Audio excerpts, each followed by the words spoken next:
time for Dr. J.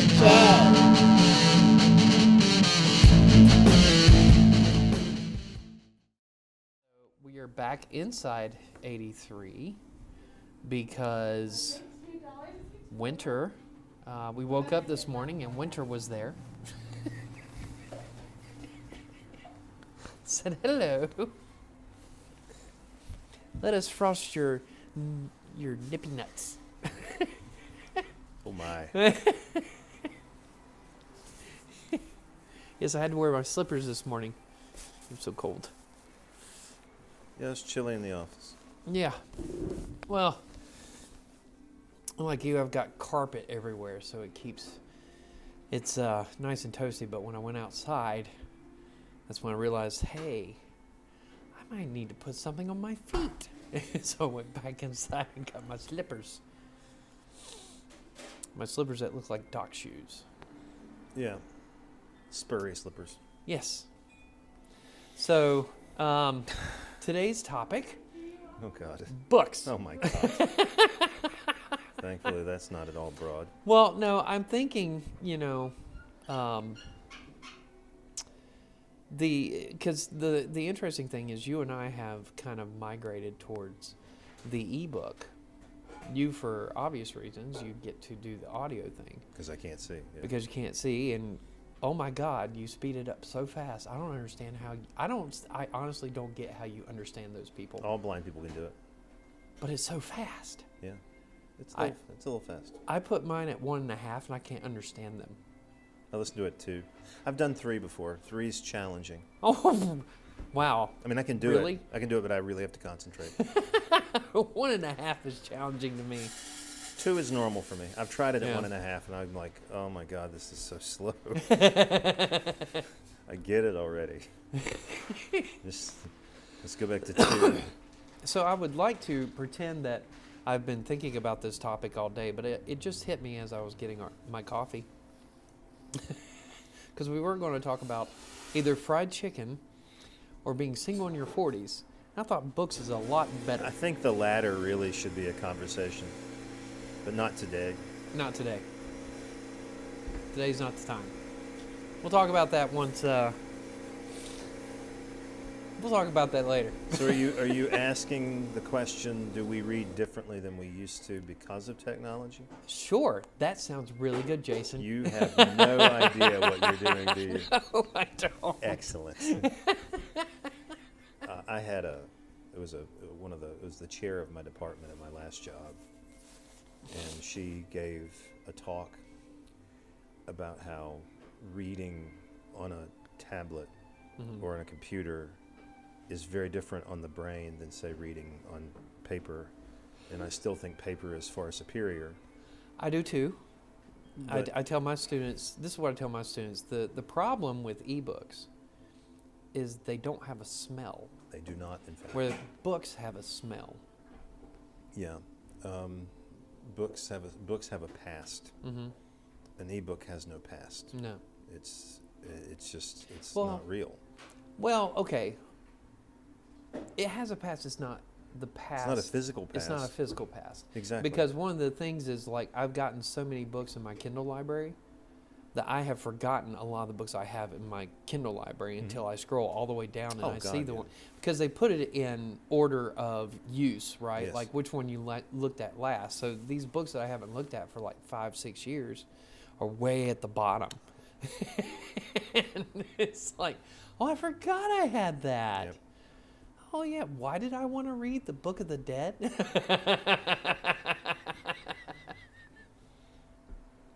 No, when I first got my Kindle, I went through all the free books and downloaded a crap ton. Everybody does that. Yeah. And one of them, the Book of the Dead thing, I bring that up because that actually happened to me a few days ago. But one of the things I downloaded was the Egyptian Book of the Dead. Have you read it? I read some of it back when I first downloaded it. Wasn't what you thought. That's why it's at the bottom, Jason.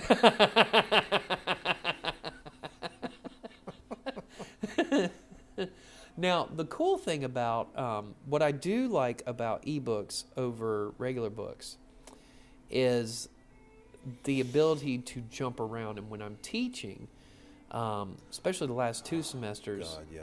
You know, it's so much easier because you highlight stuff or you bookmark stuff in the Kindle app, and you pull up that list and you can just bounce all over the place. And you don't even have to go to the page because it's got everything right there on that That's right. one screen. So that has been, in that case, it's much easier to use to teach. But going through a book, sitting down with a physical book and flipping through the pages, there is some kind of satisfaction. But I'm wondering if it's a superficial satisfaction because we have a tendency to look at anything digital and think bad. Yeah. Right? So, because when I look at the ebooks versus the regular books, the ebooks are much easier to navigate. They are. The point she made in her talk, though, was that your cognitive experience is different and you are more likely to retain information on paper. Not just a question of, and I don't know if that's true. Well, I know the note-taking. You Yes. retain more, but I think that's a mechanical thing, Yeah. right? Whereas with, you know, I don't know about reading because reading is, I don't know. I don't know how would you prove that? I don't know.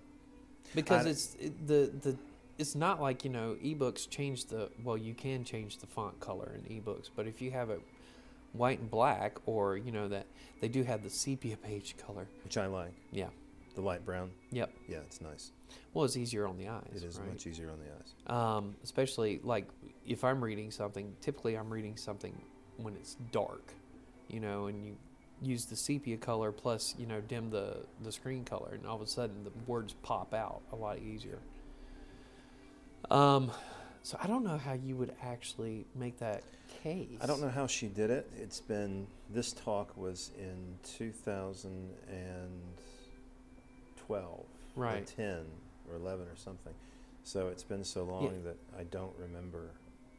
I'm trying to remember when the first Kindle came out. That was like 2009, right? Yeah. I had one of the first ones. I did too.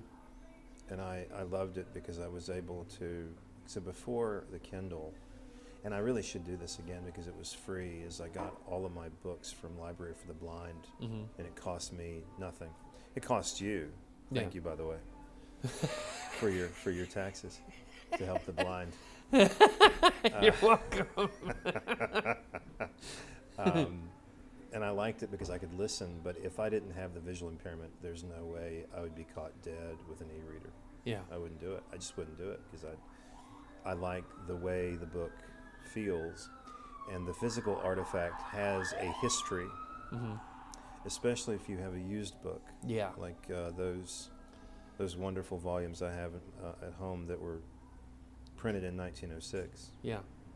And can't remember the guy she gave it to, but it's inscribed by a woman named Daisy, who gave it to someone who was very important to her. I remember that. And then he went on to never read them because some of the pages are still connected.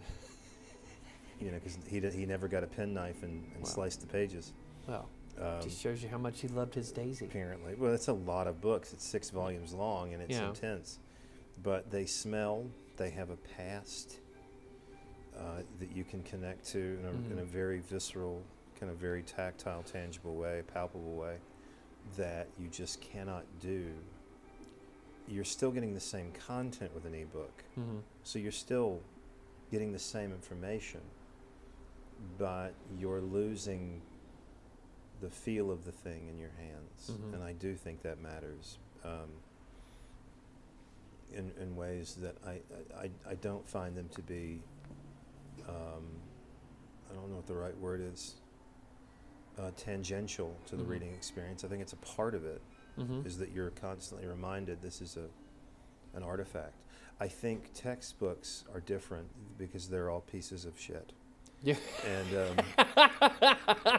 And no one looks back at their past and says, "I'm really glad I have this this Heath biology textbook, this hardcore Brace and Johanovich." But then there are textbooks that are special, Yeah. like the Norton. Yeah.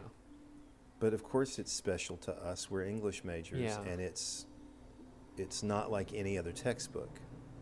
I think between being a student and I just ran the numbers in my head. Between being a student and being a teacher, I think I have 12 Nortons. Oh yeah, yeah. And that's easily. not including the critical editions. That's the anthologies. Yeah. I don't have that many, but I have a lot. Yeah.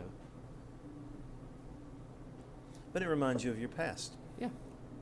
you know, in ways that are... All my notes are scrubbed, especially the ones that I had as an undergrad. All my notes are in there. The example I give my students is that, because I talk about reading a text on paper as an individual experience, and I talk about writing by hand versus typing and texting. I'm like, you know, undoubtedly you've all had a moment, and we're getting a little off topic. I mean, it is related. Yeah.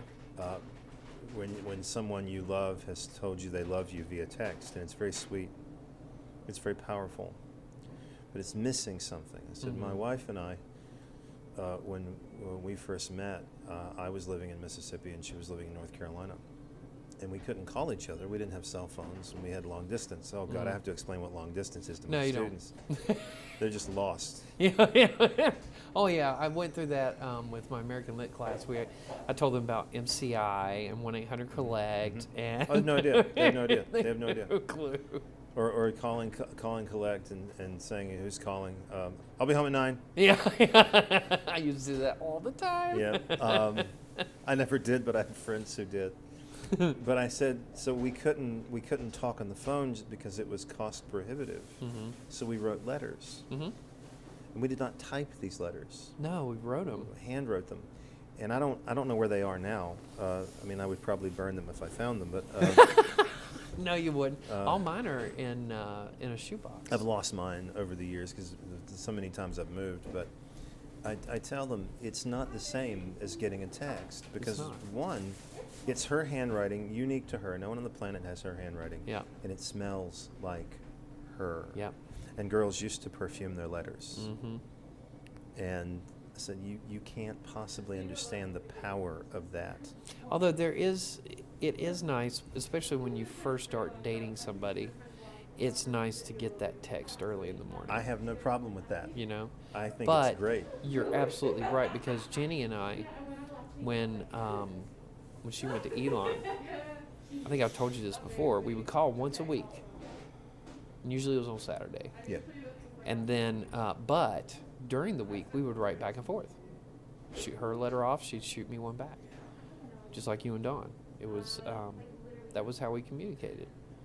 And I loved getting those letters. Oh, man. You know, and we had been together long enough at that point that the letters were not, you know, frou-frou, love. It was, you know, let me tell you what happened to me in this class the other day. Let me tell you what happened at work the other day. Yeah.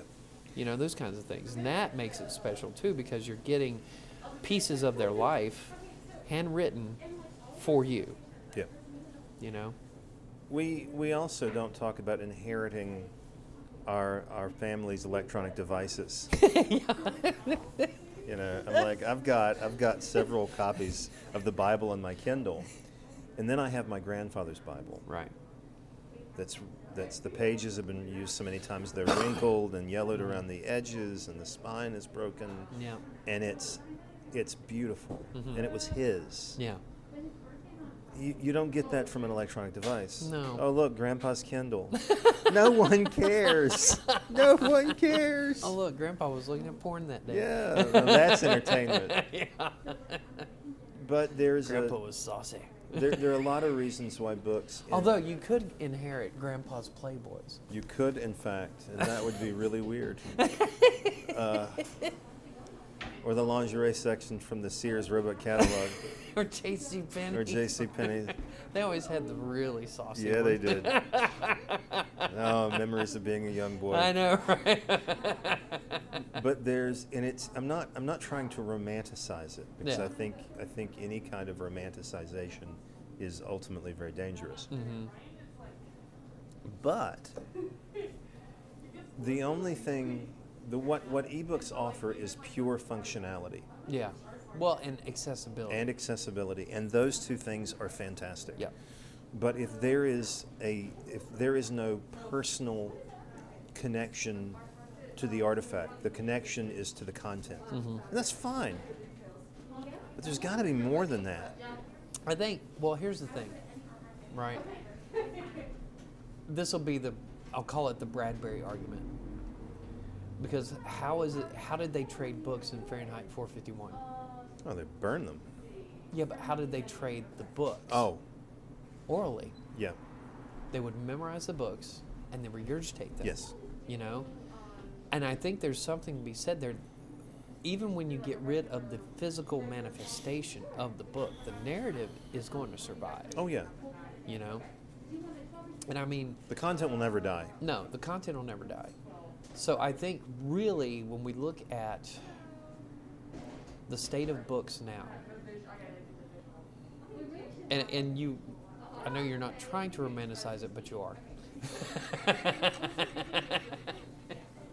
Just because you're you. Yes. That's what I do. But I think, and I, right, last night I laid out on my coffee table, I laid out the books that I wanted to be on my coffee table. And on one side is the T.S. Eliot Wasteland, where it's got the facsimiles of Pound's notes. Yes. Right? So that's on one side. On the other, I picked a handful of novels that I absolutely love, and the book Ezra Pound to His Parents, which are all his letters to his parents, right? But I also picked out, a handful of novels, and the ones I picked are my favorites, right? And you can tell they're my favorites because they are worn out. Oh, yeah. So I get the romanticization of the book, right? But I'm wondering, and going back to Bradbury and the idea that, the narrative's going to live on. Oh, the narrative never goes away. How much of this is superficial? I don't know, though. Well, that depends on the book. Yeah. If it's a new book, then it's an experience. I would say that, and again, romanticization, I guess, but it's a sensory experience of the book on a level you don't get with any book. Yeah. The one genre that has bedeviled ebooks is poetry, because unless you get the font just right, it jacks up the line breaks. Yeah. So and I don't know many people who would argue the best way to experience poetry is on paper because the line breaks are set. Yeah. But on a Kindle, they can vary, and then the highly visual poetry does not translate to ebooks. Yeah. Like you can't imagine Cummings on an ebook. Yeah. It can't be done. It cannot be done. So in that regard, that's pure functionality too. It does not do poetry well. It is, strictly speaking, a prose medium. And I should know, I've read poetry on the Kindle, and it's not a question of it being dissatisfying. I mean, I've done it, and I'll keep doing it. Did you do it at 3.5? Oh, no, I read it by eye. Oh, okay. Oh, no, never. I never listen to poetry. I don't trust anyone to read poetry except me. Just imagine Alexa going, Buffalo Bill's Buffalo defunct. Bill's defunct. Buffalo Bill's defunct. He wrote on Smooth Wire. Oh shoot, I've done forgot it. He wrote on a Smooth Silver Stallion, shooting 1, 2, 3, 4, 5 pitches just like that. Jesus, he was a headsman. Yeah, no, I would never read. I would never read that. She would miss it. Well, it's not. It doesn't work. Yeah. Whereas fiction and nonfiction and prose works are really ideal for an e-reader, but poetry they haven't cracked the code yet. On the flip side of that, comic books work really Oh, well on absolutely. because you can zoom in on just the panel. And I've done that, and I love it because I like comic books, but I can't read them. Yeah. But I can see them on an e-reader. So, are there shortcomings? Yes, primarily with poetry, and I think poetry will be the last holdout for printed books, just because ebooks haven't figured out how to do it well. Because if you try to enlarge it even just a little, you jack up the line breaks. Yeah. It just doesn't work. My favorite thing about the ebook is the fact that you have an entire library in the palm of your hand. Oh, God, it's wonderful. And it's because it's up in the cloud, you can have multiple devices Yes. to read. And if something happens to your device, you've still got your books. That's right. It's not like a house fire. If it wipes out your physical library, you're screwed. Now, if something happens to Amazon, Yeah. you got problems. Yeah, bye bye a book library. unless you can upload all of those books into another tablet, Yeah, into another cloud, and that's probably coming. yeah. Yeah, I think Amazon's kind of cornered the market, but I don't know how long that's going to last. That's another question. Mm-hmm. But the Kindle was I mean, the revolutionary. Nook is still out there, It is. but it's not the Kindle. No, it's not. Well, and what made the Kindle so powerful is when they created the Fire. Yeah. When they said, so let's make this about more than just books. Yeah, Which is Bezos's yeah. whole ethos is. I had 2 original Kindles before I got my first Fire, and I've had Fires ever since. Yeah. But the weird thing is I've been looking at like a plain Jane regular Kindle, and they're more expensive than the Fires. Really? Yes. It's really odd. I wonder why. I don't know. I guess it's because of the name. I don't know. I like the fact that the regular Kindles require light, Yeah. and it feels different because the screen isn't glossy. Right. It's matted, Yeah, it's a matte. and that's cool. Yeah, so like just the plain Jane regular Kindle is $90. And right now you can get a Fire for $60. Well, that's good because I've had my Fire for about 4 years, and it's probably going to die any day now. I don't know, because the one that the 8-inch I had, it lasted. I got that in 2012 when they first came out, and that thing lasted until last year when I finally sent it back to them for credit towards an Echo. Yeah, I love it. I love it. It's been so helpful. Yeah, I've saved my eyes immensely. yeah. Well, they're great. They really are. Yeah. And early in the morning, it's a lot easier for me because I can bounce between newspaper articles and books, go on the internet and find articles that way. I mean, because I've got the Times on my Kindle, and No. then I have to go online to get to the Atlantic. What I hate is the way they're doing textbooks, because they're Yeah. doing textbooks like PDFs, Yeah, so you can't listen to them. yeah. Why would you do that? Why would Because they're you- not thinking about the the visually impaired. Well, they should. I mean, Yes. it's a big community. Yes. I mean, I looked at we teach English classes and we teach composition. And second semester composition, we use a book called They Say I Say. Mm-hmm. The most recent edition on the Kindle is a PDF, which means I can't use it. I'm using the old edition on my Kindle just to listen to it. It's crap. If you down, so it's a PDF. It's not. You can't get it. I'm shaking my head, right? Yeah. You can't get it as a regular But Kindle ebook. can you load it into Acrobat Reader? I don't think you can do it on the Kindle. Okay. I think you would have to get the book on your computer and then do that. Right. So So Adobe could read it. it's still a but pain. Yeah, yeah. It's crap. Because you don't have a laptop. Nope. And ladies and gentlemen, Jason is not against the laptops. He just can't see them. I mean, I can if I look like the Hunchback of Notre Dame, and my head is down, my back is arched. I look like I'm gonna pounce. Yeah, I like the idea of laptops. They're Yeah. fantastic. My son is against laptops Why? because he can't He alter can't. them and change them, and he's one of those kids who Yeah. wants to tinker with the computer. Right. And it's really hard to tinker with a laptop. Yes, it is. I should know. You've tried. I've tried. But he's a gamer and he needs constant space for new stuff. So Yeah. laptops don't work. But it's a mistake.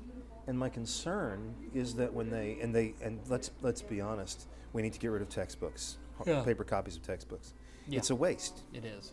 Just stop doing it, and require everybody who comes into the college to have a tablet. Give it to them as a part of their tuition. Yeah. First day, you go to the bookstore, they give you your iPad or Kindle or whatever device you want, and you buy all of your textbooks through that device. My concern is that it's not going to be set up in such a way that people like me are going to be able to use it. If they use PDFs, it's stupid. Yeah. What's the point? Unless they build in a reading function. That would be great, but even then, you still want to be able to zoom in and enlarge the font. Yeah. It's just better to do it the way all the other books are done. Because we've got to go there. You want to talk about, and I feel very passionate about the textbooks, because I'm more concerned about the money my students are trying to save. Because we teach at a community college. How many of our students are poor? Yeah. And just trying to scrape by? Yep. It's unconscionable to make someone spend $500 on a science book. Why would you do that? It's going to be cheaper on an e-reader.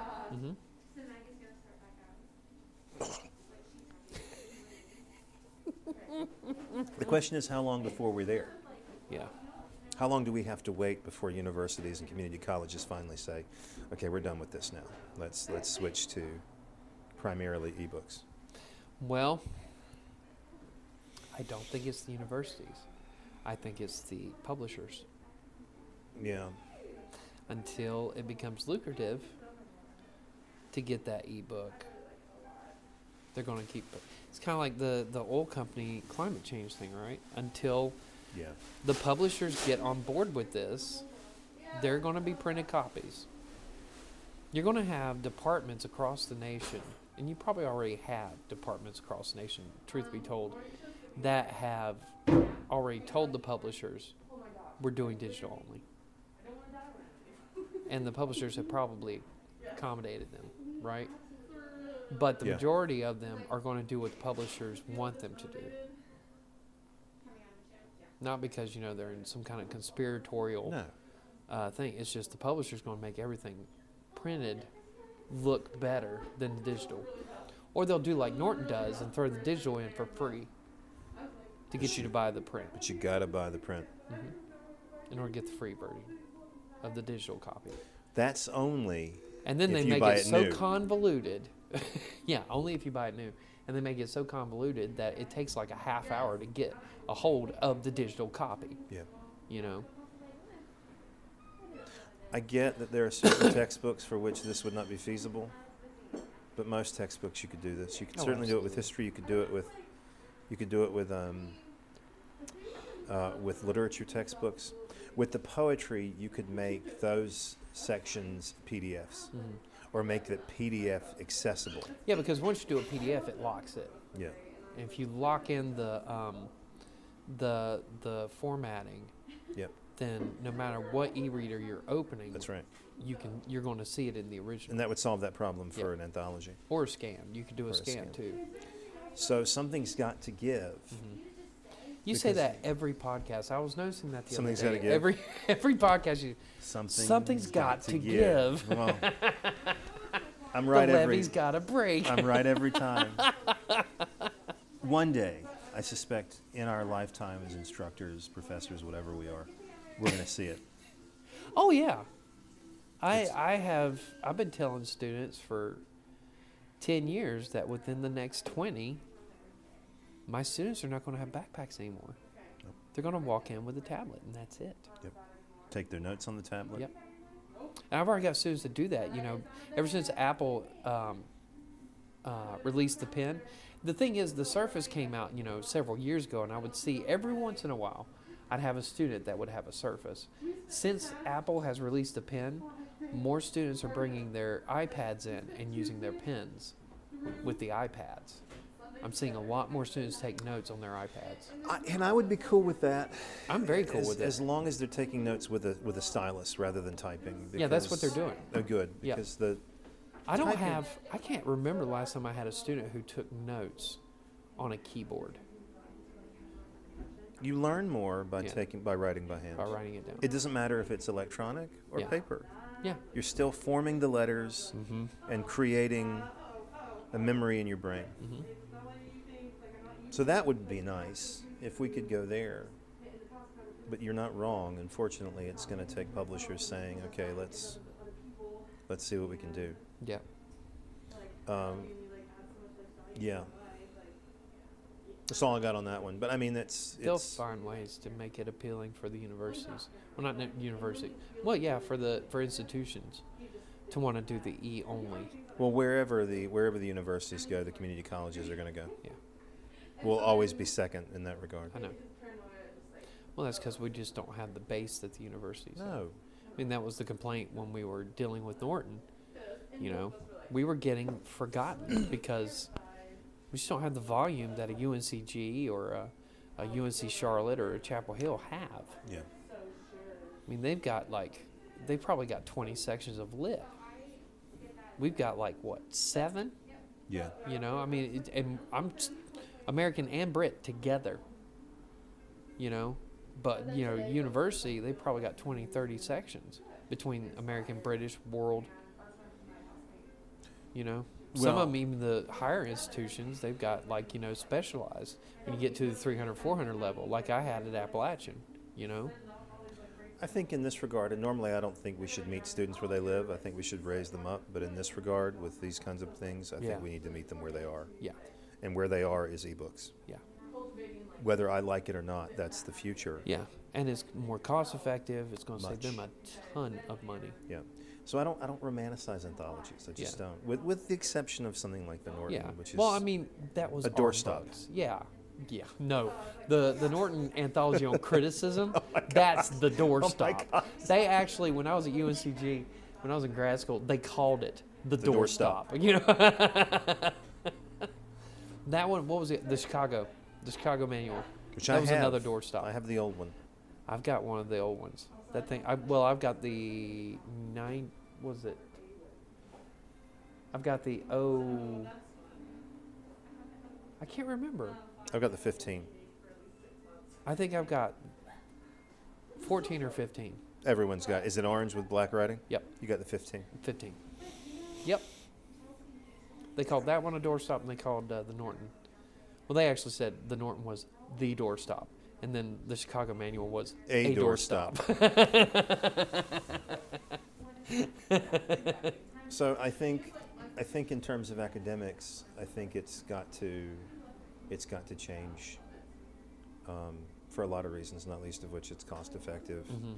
Students, even on the university level, especially in the university level, are paying enough as it is without having to buy textbooks. Mhm. My concern is that if we do shift, would publishers still require them to pay the same amount of money? In which case, it's no longer cost efficient. Yeah, but I don't.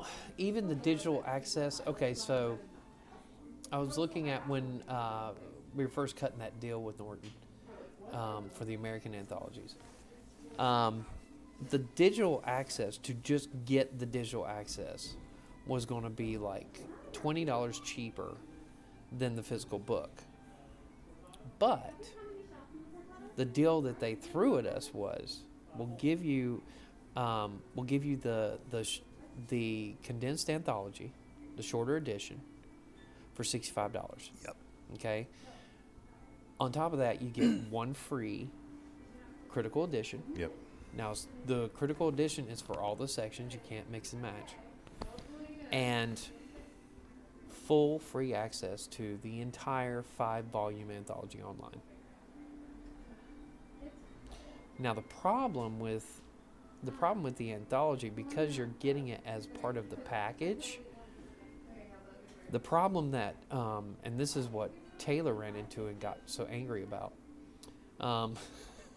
because Taylor wants every one of our students to buy all 5 volumes. I don't blame him. I kind of do too, but No. I know it's not feasible. No, It's not feasible. It's not, and we don't need that. No, we're not going to use all that. No. I barely We use what's barely in there. use. Yeah, I was going to say we barely use the shorter edition. But what he Especially- got aggravated was you can go on, you can look at all the material in the entire 5-volume set, but you can't download it.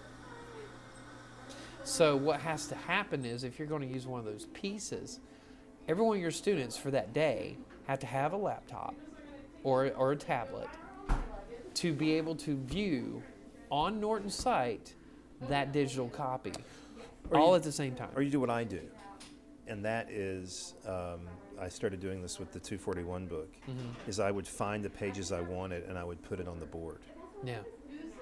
And they didn't need their books that day. Yeah. So I just kept saying, we're going to go to this page now.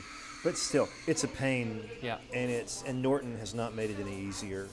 And that's a shame because I love Norton. I do. I really do. They're my favorite publisher. They're our favorite because they have done it the best. They have. Nobody does it better. No.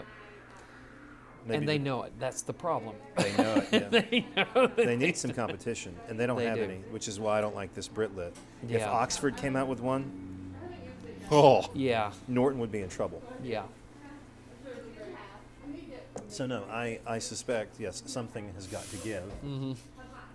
Something Now- has got to change. Back to now that we've expostulated, Dissertated, dissertated. that isn't a word, but whatever. The Google effect. No.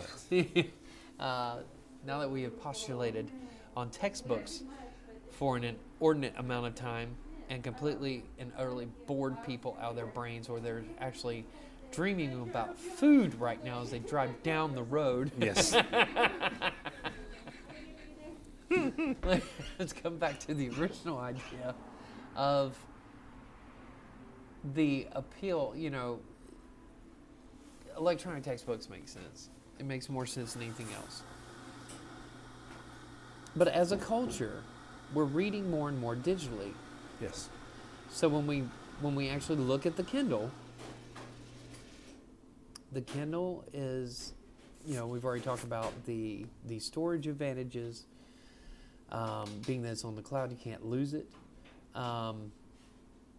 Unless there's like an apocalyptic event, at which point you've lost all your books, but you're probably not around to realize you've lost all your books. Yeah. You don't care anymore. You don't care anymore. I think the only real sadness out of the digital revolution is the possibility of losing the libraries. Because it's a real possibility. Because how long are the communities going to want to pay for storage of artifacts as tablet technology continues to drop in price and becomes more and more accessible to the lower classes? Yeah. You're talking about public libraries, right? Mhm. Yeah, I'm not worried about university libraries. No. They've been around forever. As long as the university's there, they're going to be there. But what about the public libraries? Well, what a lot of public libraries are doing, I know that the one here, from what I know, does, is you can actually sign up to get your books for free through the library Mhm. on your device. Mm-hmm. So that's one of the ways I think that the libraries are trying to keep up Yeah. with the times. But, you know, it goes back to that question, though. It's not a matter of what the libraries are doing. It's a matter of how much longer are the communities going Going to to tolerate it, yeah. I you get know, it, yeah. to keep this up, because let's talk about what a library is. It's not just a place where it is an archival storage spot. Yes. That's where we archive our history, be it through fiction or nonfiction, through drama, through poetry, through art. It's archived there. Every community that has a library has an archive Yep. of our culture. Well, and local history too. Yeah. For that particular community. Yeah. And documents and records and newspapers and any number of things. But yeah, I do worry that they're going to become, okay, they'll never be obsolete, but my concern is they'll be viewed as obsolete. Yeah. Put it that way. Yeah. Is what I think you're getting at. Mm-hmm. Yep.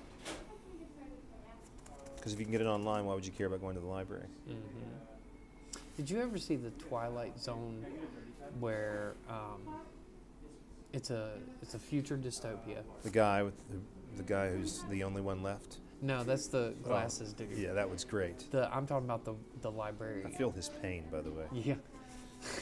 Sure. I'm talking about the librarian. I don't know this one. Okay, so there is this tribunal. They bring this guy up, and the head of the tribunal tells him, "You are obsolete, so you will be terminated. You get to choose what your termination will be, or to choose how you're going to be terminated." So he says, "Okay." And so he goes back and he's in his little apartment, and the head of the tribunal comes in because his last request is that he gets to spend his last moments with the head of the tribunal. And his choice of execution, you don't find out till the very, very end. His choice of execution is a bomb. Kills the head of the tribunal. Yes. But the guy gets out. And then, of course, they end up bringing him up to execute him because he shows fear, and he becomes obsolete. So it's a nice little twist, right? So, but you find out that the guy that they're, that he is, that's being executed is a librarian, and he was passing out books. Oh. And they told him, you are obsolete. Librarians are obsolete, Yeah.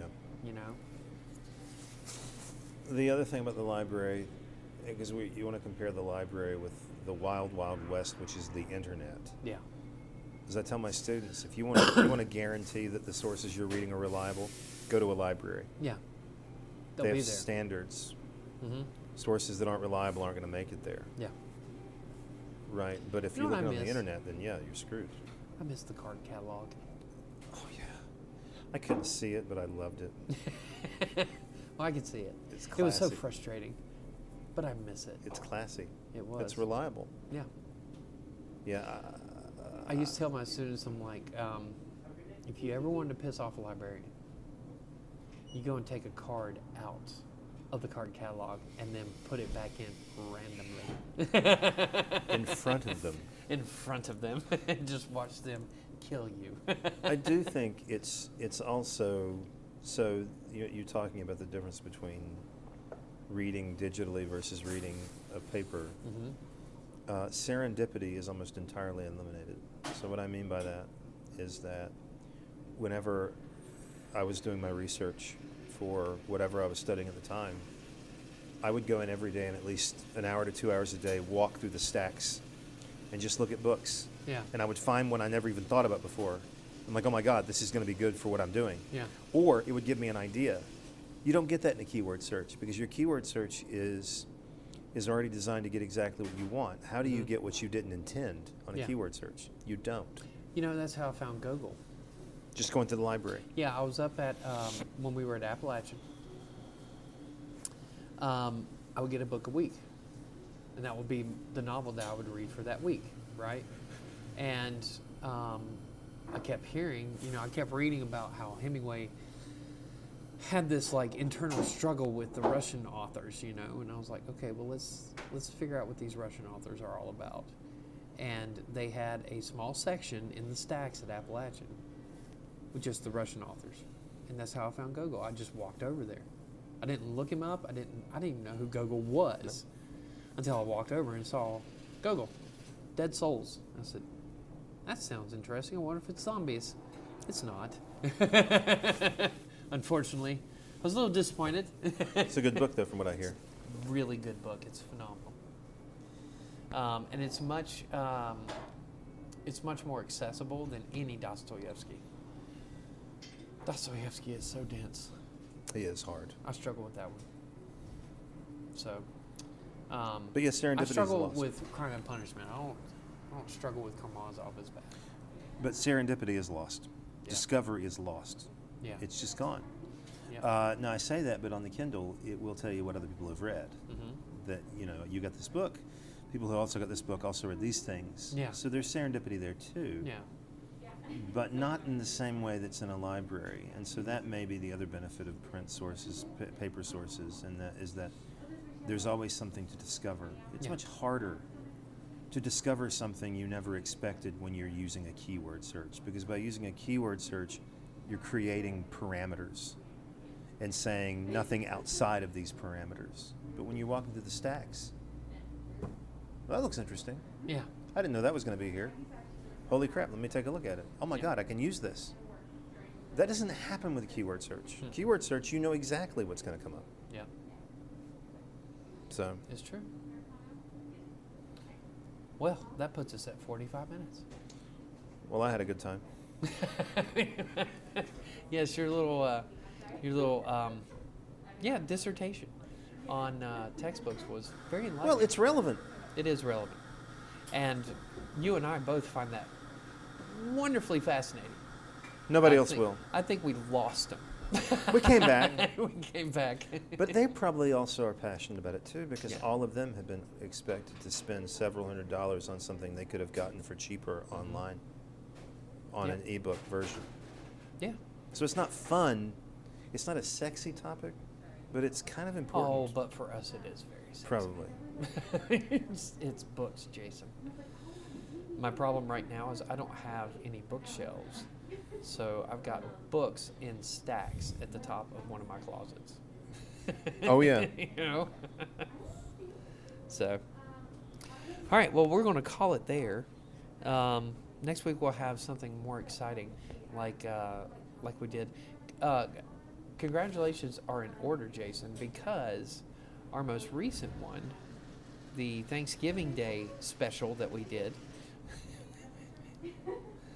as of this morning, I'm going to double check it real quick, pull it up here.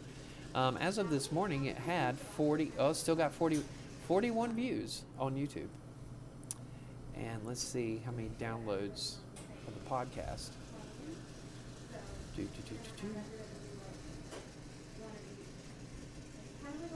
So 41 views, and we've got That's impressive. I blame myself.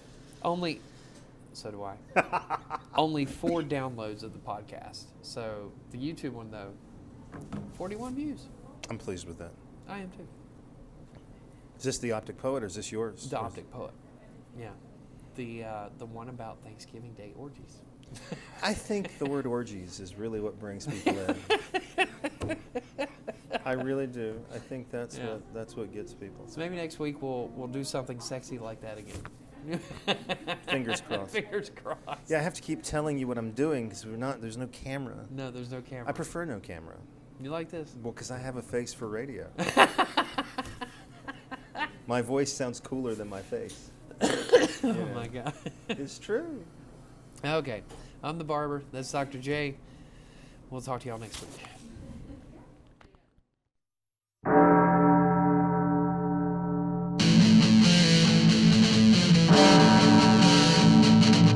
Now it's time for Dr. J.